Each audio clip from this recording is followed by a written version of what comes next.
Assalamualaikum warahmatullahi wabarakatuh. Apa kabar kalian semua? Semoga kalian dalam keadaan sehat, dilancarkan rezekinya, dan dimudahkan segala urusannya, dan penuh dengan kebahagiaan.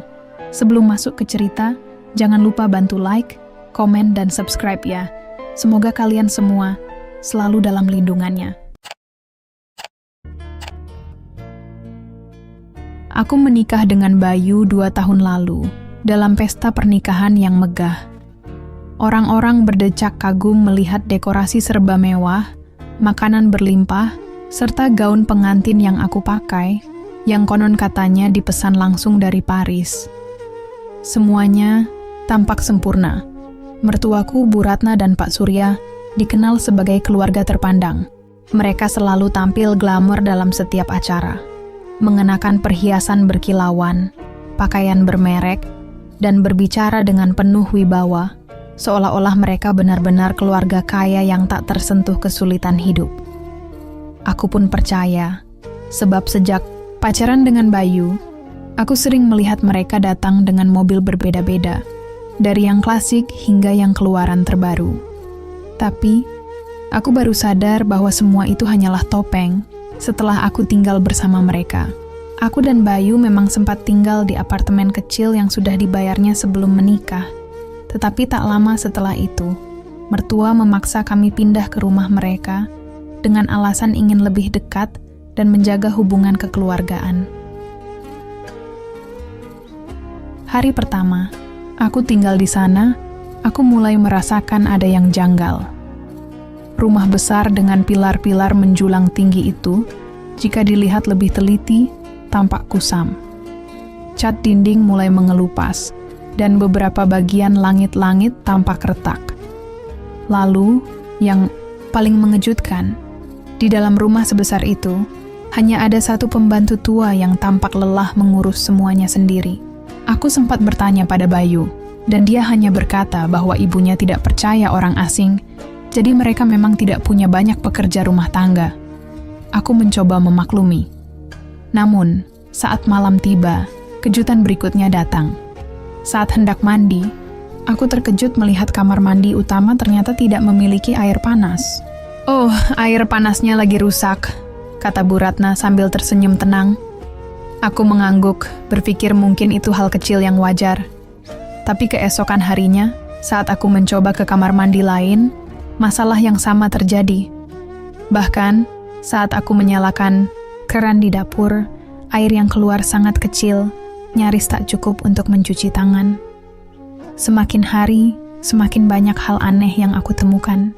Di meja makan, makanan yang disajikan selalu tampak berlimpah. Tetapi jika diperhatikan, lauknya adalah masakan ulang dari makanan kemarin. Ikan goreng yang disajikan ternyata hanya dipanaskan kembali dari sisa makan malam sebelumnya. Daging yang ada di dalam sup ternyata daging ayam kemarin yang diolah ulang dengan kuah berbeda. Satu waktu, aku melihat Bu Ratna mengenakan gelang emas besar yang berkilau di tangannya. Aku memujinya, dan ia hanya tersenyum penuh kebanggaan. Namun, saat aku tak sengaja melihat ke kamar pribadinya beberapa hari kemudian, aku menemukan tumpukan aksesoris yang tampak familiar. Saat kuamati lebih dekat, aku sadar bahwa semua perhiasan yang sering dipakainya hanyalah imitasi berkualitas tinggi. Aku hampir tidak percaya dengan temuanku. Namun, yang benar-benar membuatku tercengang adalah saat suatu malam, aku mendengar suara cekcok dari kamar mertua. Aku yang baru hendak ke dapur untuk minum, berhenti di tangga, dan mencoba mendengar lebih jelas. Aku sudah bilang, kita tidak bisa terus begini. Aku malu harus terus meminjam uang dari teman-temanku, sementara orang-orang mengira kita kaya. Suara Pak Surya terdengar penuh emosi. "Apa kau pikir aku tidak malu? Tapi kalau kita berhenti berpura-pura, kita akan jatuh lebih dalam. Kita harus tetap terlihat kaya agar orang-orang tetap menghormati kita." Suara Bu Ratna terdengar penuh tekanan. Aku mematung di tempat. Dadaku berdebar kencang. Aku akhirnya mengerti semuanya. Rumah besar ini sebenarnya hanya sisa kejayaan masa lalu. Mertuaku hidup dari gengsi, berhutang ke sana kemari hanya demi menjaga citra mereka di mata masyarakat. Perhiasan yang selalu dipamerkan hanyalah barang palsu. Mobil mewah yang mereka bawa bergantian ternyata bukan milik sendiri, melainkan hasil menyewa atau meminjam dari teman-teman mereka. Dan yang lebih mengejutkan lagi, mereka sering mengandalkan uang Bayu untuk menopang gaya hidup mereka. Aku merasa tertipu.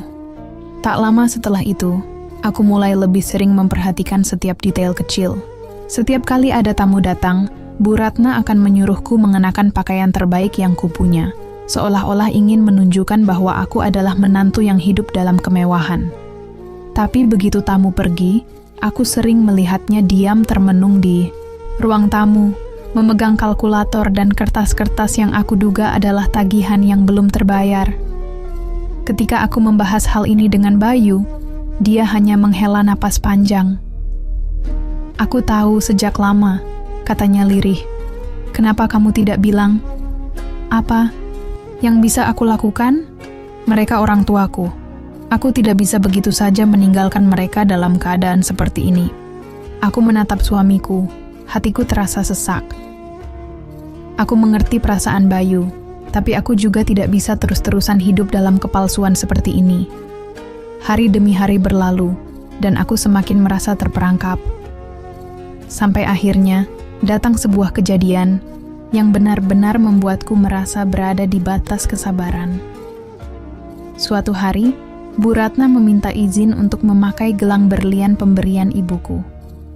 Aku ragu-ragu, tapi ia meyakinkanku bahwa itu hanya untuk menghadiri acara penting. Hanya sebentar, aku akan mengembalikannya utuh, katanya dengan senyum yang meyakinkan. Namun, beberapa hari setelah acara itu, gelang itu tidak kunjung dikembalikan. Aku mencoba bertanya secara halus, dan Bu Ratna selalu mengalihkan pembicaraan. Hingga akhirnya, aku diam-diam mencari di kamar mereka dan menemukan bukti yang mengejutkan. Sebuah catatan kecil dari Pegadaian dengan deskripsi yang cocok dengan gelangku. Jantungku berdegup kencang. Aku merasa marah, kecewa, dan sedih sekaligus. Aku mengambil catatan itu dan segera menemui Bayu. "Mama menggadaikan gelang ini," seruku, memperlihatkan bukti di tanganku.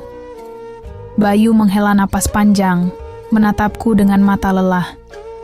"Aku akan bicara dengan mereka." "Tolong Bayu, aku tidak bisa terus begini," kataku. Suaraku bergetar. Malam itu, terjadi pertengkaran hebat di rumah. Aku akhirnya mengungkap semua yang kupendam. Kenapa harus hidup dalam kepura-puraan seperti ini? Kenapa harus menyeret kami dalam kebohongan kalian? Suaraku meninggi. Tak bisa lagi menahan amarah. Bu Ratna tampak terpojok. Sementara Pak Surya hanya menunduk, diam dalam kesedihan. "Kami melakukan ini demi kehormatan keluarga." Suara Bu Ratna bergetar. "Ini bukan kehormatan. Ini hanya kepalsuan." Aku berteriak, air mataku mulai mengalir. Sejak malam itu, aku tahu bahwa hidupku tak akan lagi sama. Aku mengunci diri di kamar setelah pertengkaran itu. Air mataku terus mengalir, bukan hanya karena gelang yang digadaikan, tapi karena aku akhirnya menyadari bahwa aku telah menikah dengan seseorang yang keluarganya penuh kepalsuan. Aku tak tahu harus bagaimana. Bayu mengetuk pintu berkali-kali, tapi aku tak menggubrisnya. Aku butuh waktu sendiri. Rasanya aku ingin pulang ke rumah orang tuaku, tapi aku juga sadar bahwa jika aku pergi, aku akan meninggalkan suamiku dalam situasi yang sulit. Aku mencintai Bayu, tapi aku tak bisa terus hidup seperti ini. Keesokan paginya, aku memberanikan diri keluar kamar. Aku menemukan Bu Ratna duduk di ruang tamu, wajahnya terlihat lebih tua dari biasanya. Ada kantong mata hitam di bawah matanya. Pak Surya duduk di sebelahnya, terdiam sambil memegang cangkir teh yang sudah dingin. Ketika aku mendekat, Bu Ratna menatapku dengan mata berkaca-kaca. Maafkan Mama, Nak, katanya pelan. Aku menelan ludah. Aku tak pernah melihatnya setunduk ini sebelumnya. Aku tidak bisa terus begini, Bu, ucapku jujur. Aku bisa menerima keluarga yang hidup sederhana, tapi aku tidak bisa hidup dengan kebohongan. Aku melihat Bu Ratna menghela napas panjang. Pak Surya masih diam, tapi sorot matanya penuh rasa bersalah. Aku akan menebus gelangmu, kata Bu Ratna akhirnya. Aku hanya butuh sedikit waktu. Aku tidak tahu harus percaya atau tidak. Tapi satu hal yang pasti, hatiku sudah terlanjur terluka. Sejak malam itu, hubungan kami tak lagi sama. Aku tetap tinggal di rumah itu, tapi aku mulai menjaga jarak. Aku menolak semua permintaan Bu Ratna yang mengarah pada kepura-puraan. Aku menolak mengenakan pakaian mewah hanya untuk bertemu tamu. Aku menolak membanggakan kehidupan yang sebenarnya penuh hutang. Aku tetap menjalani tugas sebagai istri Bayu, tapi aku tak lagi ingin menjadi bagian dari kebohongan mertuaku. Namun, satu masalah belum selesai. Aku tahu bahwa keuangan mereka semakin memburuk. Bayu sering pulang dengan wajah lelah, dan aku tahu dia harus bekerja lebih keras untuk menopang kedua orang tuanya. Suatu hari, aku melihatnya duduk di tepi tempat tidur dengan wajah penuh kebingungan. "Ada apa?" tanyaku lembut.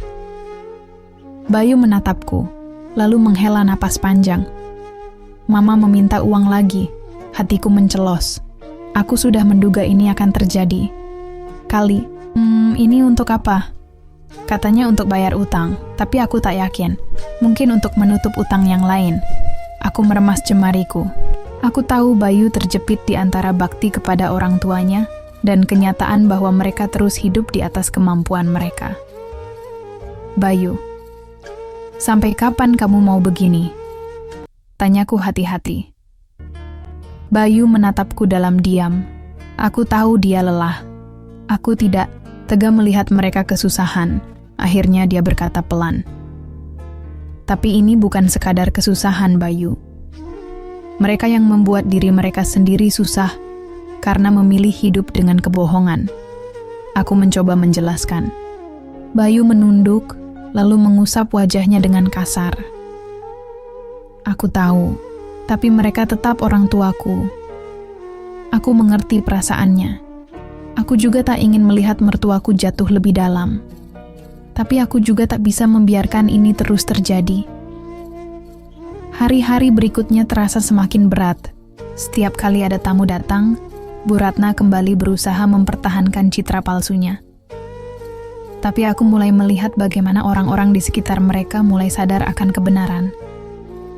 Ada beberapa teman yang tiba-tiba menjauh. Ada tetangga yang mulai berbisik-bisik setiap kali melihat Bu Ratna lewat. Puncaknya terjadi ketika seorang pria datang ke rumah dengan wajah marah. Aku kebetulan sedang menyapu teras ketika pria itu mengetuk pintu dengan keras. "Mana Bu Ratna?" Suaranya lantang. Aku terkejut, tapi sebelum sempat menjawab, Bu Ratna sudah keluar dengan wajah pucat. "Pak Hendro, ada apa?" tanyanya gugup. "Jangan pura-pura tidak tahu, Bu Ratna. Anda berjanji akan membayar utang saya minggu lalu, tapi sampai sekarang tidak ada kabar." Aku tercekat. Jadi benar dugaanku. Bu Ratna mencoba menenangkan pria itu dengan suara pelan. Tapi aku tahu semuanya sudah di luar kendali. Tak lama kemudian, suara mereka mulai meninggi. Aku melihat dari balik jendela bagaimana Bu Ratna berusaha memberikan alasan demi alasan, tapi pria itu sudah kehilangan kesabaran. "Kami sudah cukup sabar, Bu. Kalau dalam seminggu tidak ada pembayaran, jangan salahkan saya kalau ada tindakan hukum." Pria itu akhirnya pergi dengan wajah geram, meninggalkan Bu Ratna yang berdiri mematung. Aku melihat tubuhnya gemetar. Aku merasa iba, tapi aku juga tahu bahwa inilah akibat dari semua yang mereka lakukan selama ini. Aku ingin menolong, tapi aku juga tahu bahwa tak ada gunanya menolong seseorang yang tidak ingin berubah. Malam itu, aku kembali berbicara dengan Bayu. Aku sudah sampai di titik di mana aku tak bisa bertahan lebih lama lagi. Bayu, kalau mereka tidak mau berubah, aku tidak bisa tinggal di sini. Ucapku pelan tapi tegas. Bayu terdiam lama.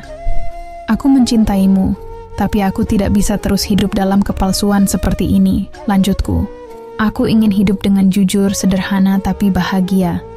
Aku ingin kita membangun keluarga sendiri tanpa harus terus-menerus menghidupi kebohongan. Aku melihat mata Bayu berkaca-kaca. Dia tahu aku sudah di ambang batas kesabaran.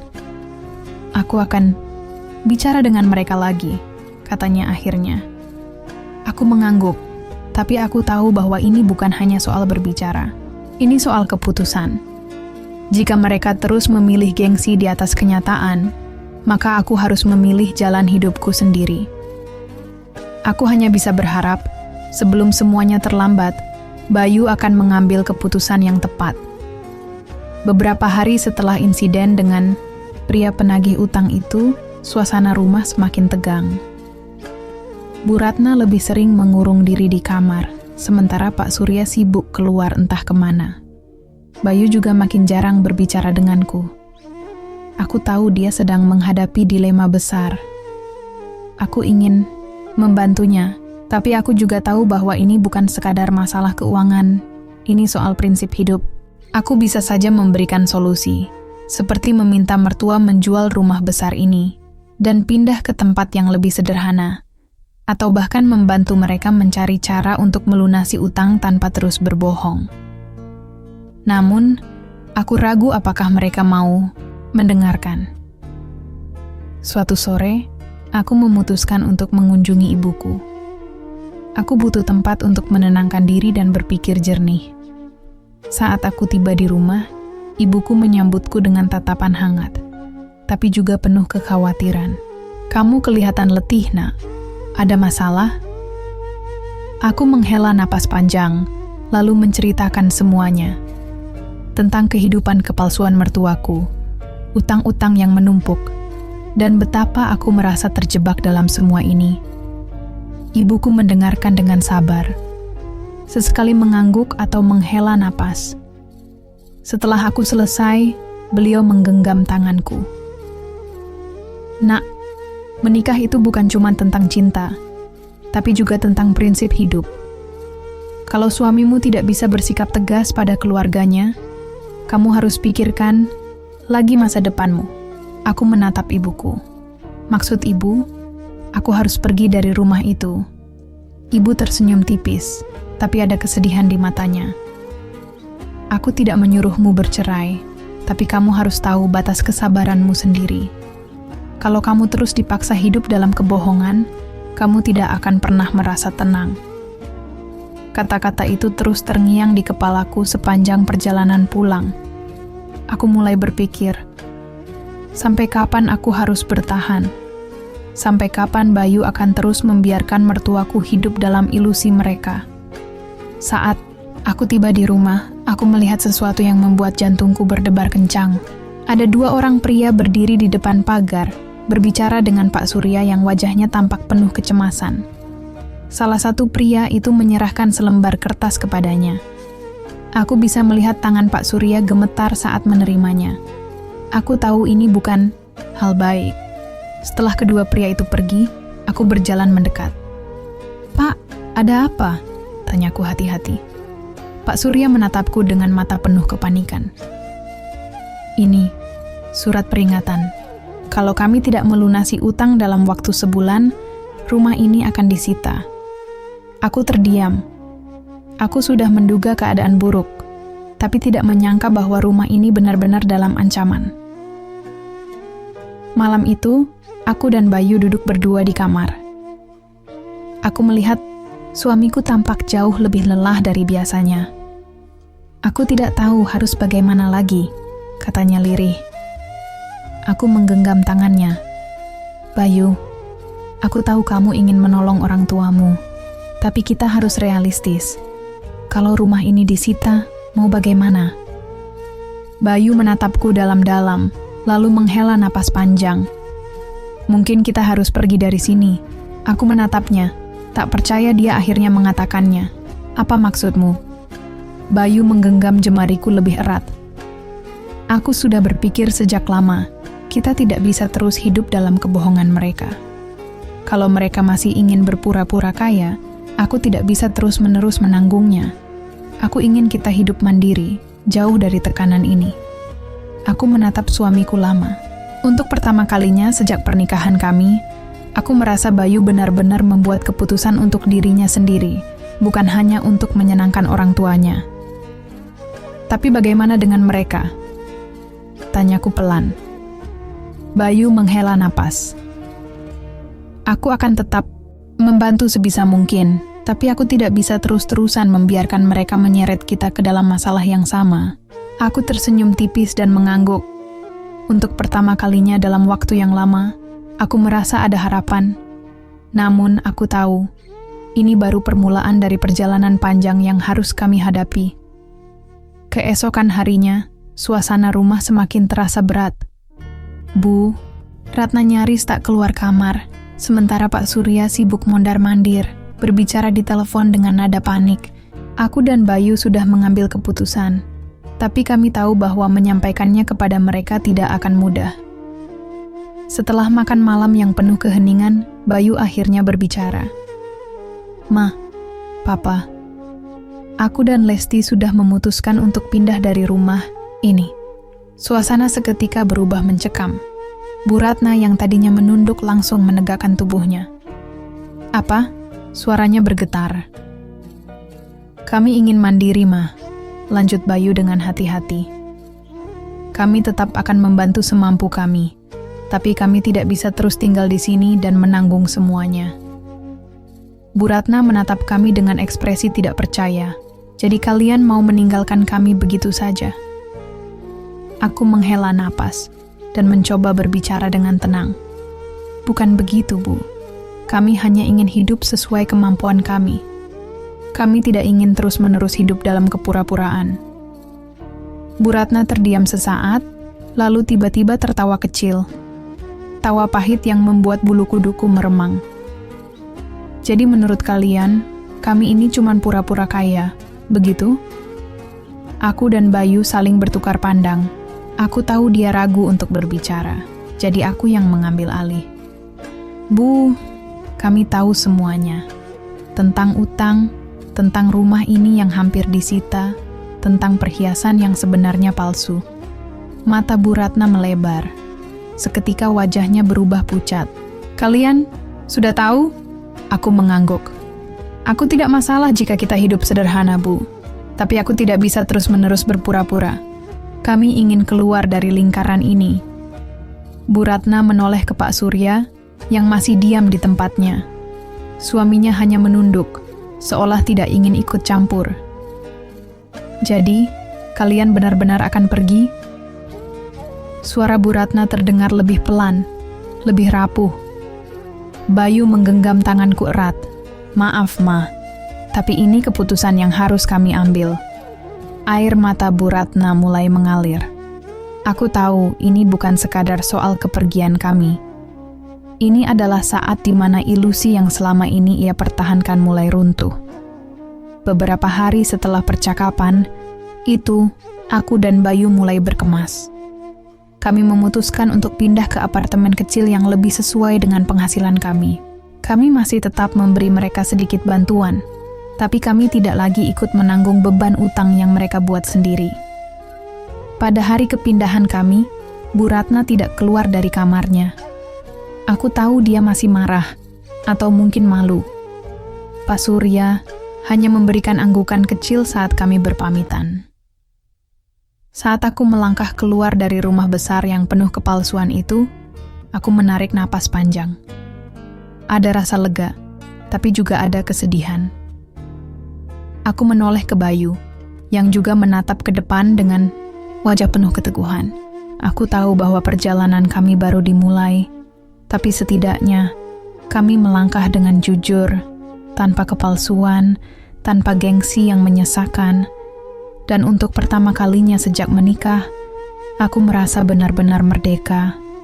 hari-hari setelah kepindahan kami terasa jauh lebih ringan. Meskipun kehidupan yang kami jalani sekarang jauh dari kemewahan. Apartemen kecil ini mungkin tidak sebesar rumah mertua, tapi disinilah aku merasa lebih damai.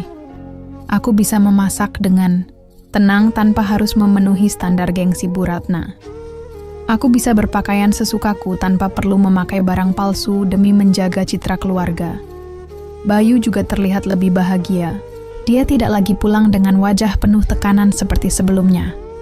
Kami mulai belajar mengatur keuangan sendiri, membangun kehidupan baru, tanpa terus-menerus memikirkan bagaimana menjaga gengsi orang lain.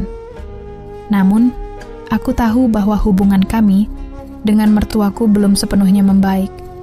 Sejak kami pindah, Bu Ratna hampir tidak pernah menghubungi kami. Pak Surya kadang-kadang mengirim pesan singkat menanyakan kabar, tapi itu pun hanya sebatas formalitas. Sampai suatu hari, sebuah panggilan telepon mengubah segalanya. Saat itu malam hari, aku sedang mencuci piring di dapur ketika ponsel Bayu berdering. Aku melihat suamiku mengernyit saat melihat nama yang muncul di layar. Mama. Aku menghentikan pekerjaanku dan menatapnya. Bayu menekan tombol jawab. Suaranya terdengar hati-hati. Halo, Ma? Aku tidak bisa mendengar apa yang dikatakan Bu Ratna di seberang sana. Tapi dari ekspresi Bayu yang berubah tegang, aku tahu ini bukan kabar baik. Apa? Kapan, Ma? Aku semakin penasaran. Aku mendekat, mencoba menangkap pembicaraan mereka. Iya, aku akan ke sana sekarang. Bayu mengakhiri panggilan dengan napas panjang. Ada apa? Tanyaku khawatir.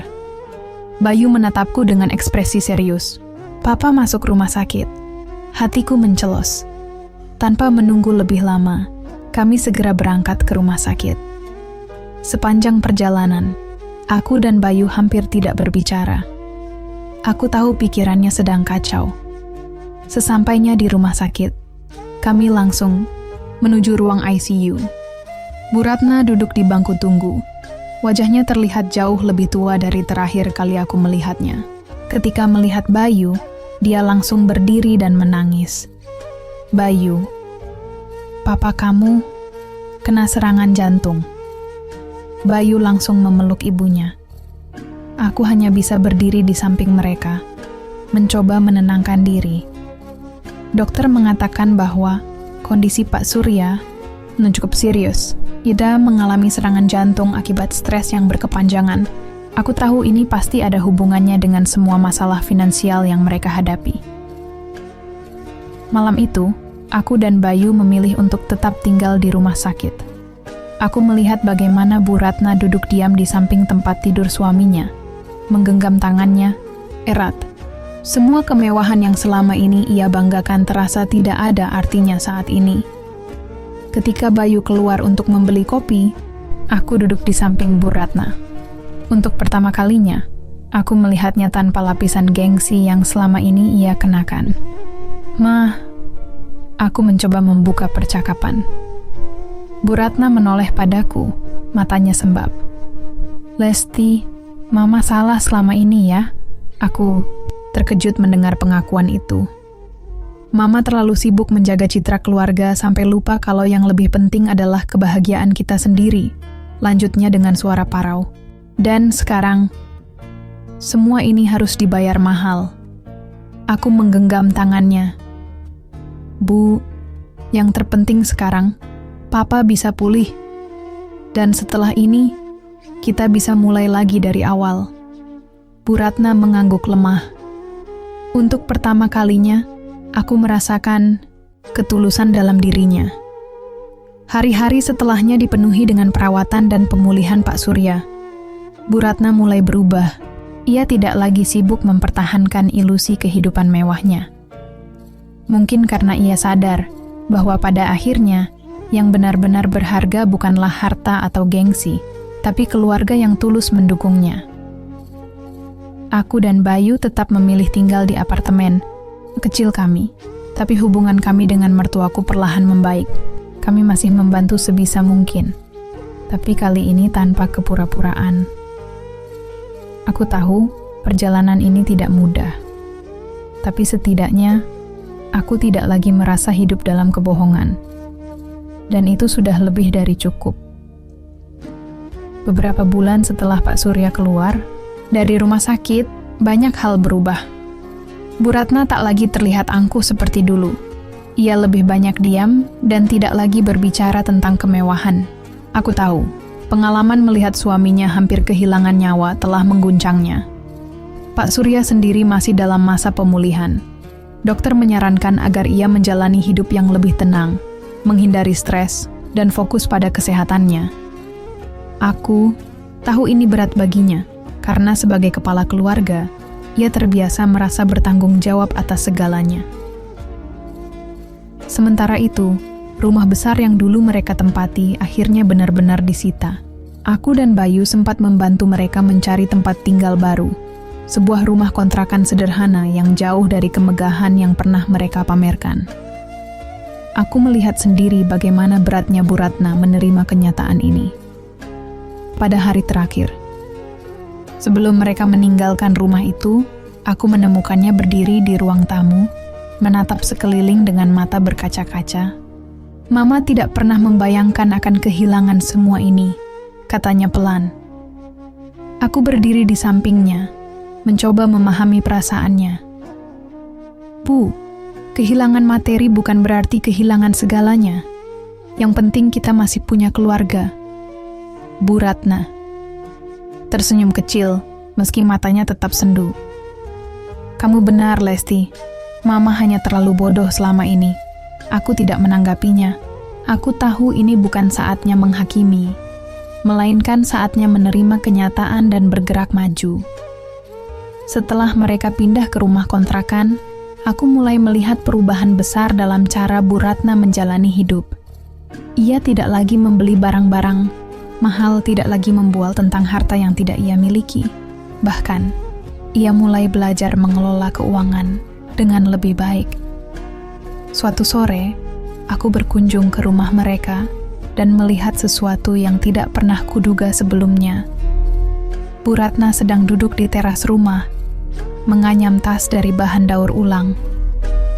Aku mendekatinya, terkejut. Bu, ini Mama buat sendiri? Ia mengangguk, tersenyum tipis. Ya Lesti, Mama belajar dari ibu-ibu sekitar sini. Ternyata lumayan juga. Beberapa orang sudah mulai memesan. Aku benar-benar tidak percaya. Wanita yang dulu sibuk dengan tas bermerek palsu, kini malah membuat tas dengan tangannya sendiri. Ini luar biasa, Bu, kataku jujur. Bu Ratna menghela napas. Mungkin ini cara Tuhan mengajarkan Mama untuk hidup lebih jujur. Dulu Mama malu kalau orang tahu keadaan kami sebenarnya. Tapi sekarang, Mama justru merasa lebih damai.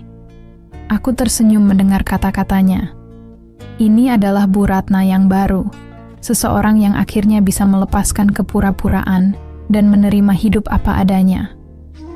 Beberapa bulan kemudian Bayu mendapat kenaikan gaji di kantornya. Hidup kami semakin stabil, meskipun kami tetap memilih hidup sederhana. Suatu malam, ketika aku dan Bayu duduk di balkon apartemen kecil kami, aku menatapnya dan bertanya, "Kamu menyesal meninggalkan semua itu?" Bayu menggeleng sambil tersenyum. Tidak sama sekali. Justru ini keputusan terbaik yang pernah kita buat. Aku menggenggam tangannya erat. Aku tahu perjalanan ini tidak mudah, tapi kami berhasil melewatinya. Kami memilih kejujuran daripada kepalsuan, kebahagiaan daripada gengsi. Dan yang terpenting, kami akhirnya menemukan arti sebenarnya dari keluarga. Bukan tentang harta yang dipamerkan, tapi tentang kebersamaan yang tulus. Aku menatap langit malam, menghembuskan napas lega. Aku tahu, kehidupan ini masih panjang, tapi kini, aku siap menjalaninya tanpa rasa takut, tanpa kebohongan, tanpa kepura-puraan, dan dengan hati yang benar-benar merdeka. Beberapa tahun berlalu sejak kami meninggalkan rumah mertua dan memulai hidup baru. Banyak hal telah berubah, tetapi satu hal yang tetap sama adalah ketenangan yang akhirnya bisa kami rasakan. Bu Ratna kini benar-benar menjadi sosok yang berbeda dari wanita yang dulu ku kenal. Usaha kecilnya dalam membuat tas dari bahan daur ulang berkembang pesat. Ia mulai menjualnya melalui media sosial dan bahkan mendapat beberapa pelanggan tetap. Pak Surya, meskipun kesehatannya tidak sekuat dulu, tetap berusaha membantu sebisanya. Ia sering menemani istrinya mengurus pesanan atau sekadar berbincang dengan para tetangga di sekitar rumah kontrakan mereka. Aku dan Bayu tetap rutin mengunjungi mereka. Meskipun dulu kami pernah hampir putus asa dengan sikap mereka, kini aku melihat mereka sebagai orang tua yang sedang belajar dari kesalahan mereka sendiri. Dan itu cukup untuk membuatku lega. Suatu hari, ketika aku sedang membantu Bu Ratna mengepak pesanan tasnya, ia tiba-tiba berkata, "Lesti, Mama ingin mengucapkan terima kasih." Aku menoleh dengan kaget. "Terima kasih? Untuk apa, Bu?" Ia tersenyum lembut, sesuatu yang dulu jarang kulihat darinya. "Untuk tidak menyerah pada keluarga ini. Untuk tetap sabar meskipun Mama dulu banyak menyakitimu dengan segala kepalsuan." Ini, aku menatapnya lama, mencoba mencari kata-kata yang tepat. "Bu, semua orang bisa berubah. Yang penting sekarang, kita sudah bisa hidup lebih jujur dan bahagia." Ia mengangguk, matanya sedikit berkaca-kaca. "Iya, Mama baru sadar. Selama ini Mama terlalu takut menghadapi kenyataan. Padahal, kebahagiaan itu tidak selalu tentang uang atau gengsi." Aku menggenggam tangannya, tersenyum. "Yang penting kita masih bersama, Bu." Bu Ratna mengangguk, lalu memelukku untuk pertama kalinya dengan penuh kehangatan. Di sisi lain, kehidupan pernikahanku dengan Bayu semakin erat. Kami telah melalui banyak badai bersama, dan itu membuat kami semakin menghargai satu sama lain. Kami mulai merencanakan masa depan dengan lebih matang. Bayu bahkan sudah mulai menabung untuk membeli rumah kecil kami sendiri. Tidak besar, tidak mewah, tapi cukup untuk tempat kami membangun keluarga yang lebih baik. Suatu malam, aku duduk di sofa sambil mengelus perutku yang mulai membesar. Ya, aku sedang hamil anak pertama kami. Bayu duduk di sampingku, tersenyum hangat. "Aku masih tidak percaya kita sampai di titik ini," katanya pelan. Aku tersenyum, meraih tangannya. "Aku juga. Tapi kita sudah melewati banyak hal, dan kita tetap bertahan." Ia mengangguk, lalu mengecup keningku dengan lembut. "Aku janji, kita akan membesarkan anak kita dengan penuh kejujuran, tanpa kepura-puraan." Aku menatapnya dengan penuh cinta. Itu juga yang aku inginkan. Dan di momen itu, aku merasa benar-benar bahagia. Aku tahu hidup tidak selalu mudah. Akan ada tantangan lain di masa depan. Tapi setidaknya, kini aku telah belajar bahwa kebahagiaan sejati bukan tentang seberapa kaya atau mewahnya hidup kita, melainkan tentang seberapa tulus kita menjalani kehidupan itu sendiri. Dan aku akan memastikan anak kami tumbuh dalam cinta dan kejujuran, tanpa kepalsuan, tanpa kebohongan. Hanya keluarga yang benar-benar saling menyayangi. Beberapa bulan berlalu, dan kehamilanku semakin mendekati waktu persalinan. Aku dan Bayu semakin sibuk mempersiapkan segala sesuatu untuk menyambut buah hati kami. Meskipun hidup kami jauh dari kemewahan, ada kebahagiaan yang tidak bisa diukur dengan harta. Bu Ratna kini lebih sering datang ke apartemen kami, membawakan makanan sehat dan memberikan berbagai nasihat kehamilan. Aku tidak pernah menyangka, wanita yang dulu begitu terpaku pada gengsi kini, begitu perhatian dan hangat terhadapku. Suatu hari, ketika aku duduk di sofa sambil memegangi perutku yang mulai terasa berat, Bu Ratna duduk di sampingku dan menggenggam tanganku. "Lesti," katanya lembut, "Mama ingin minta maaf lagi untuk semua yang pernah Mama lakukan dulu." Aku menoleh, tersenyum. "Bu, sudah berapa kali Mama meminta maaf? Aku tidak pernah menyimpan dendam. tapi Mama masih merasa bersalah. Ia menunduk.